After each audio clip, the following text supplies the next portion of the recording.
केंद्रीय अल्पसंख्यक मंत्री किरेन रिजिजू ने वक्फ बिल को लेकर राजनीतिक विरोधियों पर जोरदार हमला बोला है। रिजिजू ने कहा कि संसद में वक्फ बिल पेश करने की प्रक्रिया जारी है, सरकार हर सवाल का जवाब देगी। वक्फ बिल को लेकर चल रही तमाम अटकलों के बीच केंद्रीय अल्पसंख्यक मामलों के मंत्री किरेन रिजिजू ने महत्वपूर्ण बयान दिया है। किरेन रिजिजू ने साफ कर दिया है कि केंद्र सरकार वक्फ बिल लाने की तैयारी में है। जल्द ही समय का ऐलान कर दिया जाएगा, लेकिन जिस तरीके से वक्फ बिल को लेकर अफवाहें फैलाई जा रही हैं, इसको लेकर केंद्रीय मंत्री ने राजनीतिक विरोधियों को जोरदार जवाब दिया है। वक्फ बिल को लेकर केंद्रीय अल्पसंख्यक कार्य मंत्री किरेन रिजिजू ने आज केंद्र सरकार की ओर से अपनी बात रखी है। केंद्रीय मंत्री किरेन रिजिजू ने ईद की बधाई देते हुए अपनी बात कही। केंद्रीय मंत्री किरेन रिजिजू ने कहा कि वक्फ बिल को लेकर झूठ बोलकर लोगों को बरगलाना ठीक नहीं है। केंद्रीय मंत्री किरेन रिजिजू ने कहा कि इतना ब्लैक एंड व्हाइट झूठ बोलने की जरूरत किसी को नहीं है। आज ईद का दिन है, झूठी बातें नहीं बोलनी चाहिए। आज के दिन जो झूठ बोलेगा उसका मतलब वो नकली आदमी है। किरेन रिजिजू ने कहा कि सड़कों पर पत्थर लेकर लोगों को उकसाना देश के लिए ठीक नहीं है। कुछ लोग ऐसा कर रहे हैं कि मुस्लिम की जमीन जायदाद छीन ली जाएगी। मुझे समझ नहीं आ रहा ऐसा क्यों किया जा रहा है। ये देश संविधान और कानून से चलता है, किसी की जमीन कैसे छीनी जा सकती है। झूठ बोलकर लोगों को बरगलाना ठीक नहीं है। झूठ ना बोले और वक्फ बिल में जो प्रावधान है उसको अच्छी तरह से पढ़ के फिर उसके बाद में तर्क रख करके अपना बात को बोलने से अच्छा है। हिंदुस्तान एक लोकतांत्रिक देश है।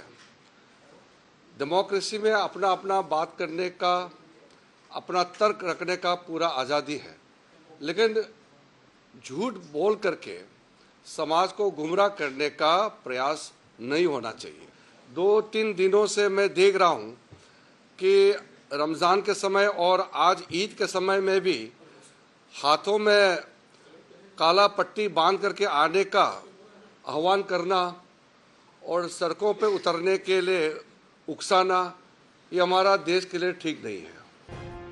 वहीं वक्फ बिल कब लाएंगे, इस पर केंद्रीय मंत्री किरेन रिजिजू ने कहा कि ये संसद का अधिकार क्षेत्र है। वक्फ बिल को कब लाएंगे आपको बाद में जानकारी दी जाएगी। हमारे जो बजट सत्र चल रहा है, वक्फ अमेंडमेंट बिल को लाने का प्रक्रिया जो शुरू हुआ है, हमने तैयारी पूरा कर लिया है। कब लाएंगे वो आप लोगों को बता देंगे, हम कल ही आप लोगों को बताएंगे। लेकिन वक्फ बिल आने से पहले समाज में तनाव पैदा करने के लिए कुछ संगठन जो प्रयास कर रहा है, हमारा नज़र में आ रहे हैं। केंद्रीय मंत्री किरेन रिजिजू ने कहा कि इस बिल पर एनडीए में सहमति है।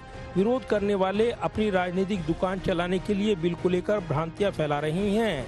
वक्फ बिल पर सरकार व्यापक चर्चा के लिए तैयार है कि वक्फ बिल में जो जरूरत चीज़ है, जो लोगों का भला के लिए, गरीब मुसलमानों के लिए, महिलाओं के लिए और पिछड़े वर्ग जो है मुसलमानों में, उनके लिए और सब के लिए वक्फ अमेंडमेंट बिल का प्रावधान किया जा रहा है। और वह कानून चलते रहा, तो वक्फ कानून इतने सालों से चल रहा है और इसको गैर संवैधानिक बताना, अनकॉन्स्टिट्यूशनल, अनलॉफुल बताना, इससे बड़ा झूठ क्या हो सकता है। आम लोगों को गुमराह करने का जो प्रयास कर रहा है वो कौन लोग है। हमारा हिंदुस्तान जैसे आज़ादी कहाँ मिलेगा। जो चाहे बोल सकते हैं, संसद का अंदर में जो मेंबर है वो बोल सकते हैं, संसद के बाहर आम लोगों का भी बोलने का पूरा आज़ादी है।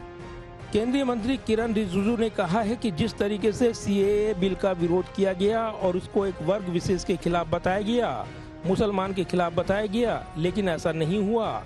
अब ठीक उसी तरह वक्फ बिल का भी विरोध किया जा रहा है, लेकिन इस बिल से मुस्लिम वर्ग को ही सबसे बड़ी राहत मिलने वाली है। जाहिर है केंद्रीय मंत्री किरण रिजिजू ने साफ कर दिया है कि वक्फ बिल को लेकर सरकार की पूरी तैयारी है और इस पर व्यापक चर्चा होनी चाहिए। सदन में व्यापक चर्चा के लिए अगर सदन की कार्रवाई को आगे भी बढ़ाना पड़े तो सरकार उसके लिए तैयार है। लेकिन जिस तरीके से गलतफहमियां फैलाई जा रही हैं इस बिल को लेकर, उस पर कड़ी आपत्ति दर्ज कराते हुए किरण रिजिजू ने सीएए बिल का भी हवाला दिया है कि किस तरीके से इस बिल का विरोध हुआ था। इसको एक वर्ग विशेष के खिलाफ बताया गया, लेकिन ऐसा नहीं हुआ और अब उसी तरह की भ्रांति वक्फ बिल को लेकर भी फैलाई जा रही हैं। ये केंद्रीय मंत्री का दावा है और ऐसे में उन्होंने ये भी कहा है कि इस बिल को लेकर सरकार व्यापक चर्चा के लिए तैयार है। कैमरामैन विदर्भ के साथ प्रदीप कुमार, टोटल न्यूज़, दिल्ली।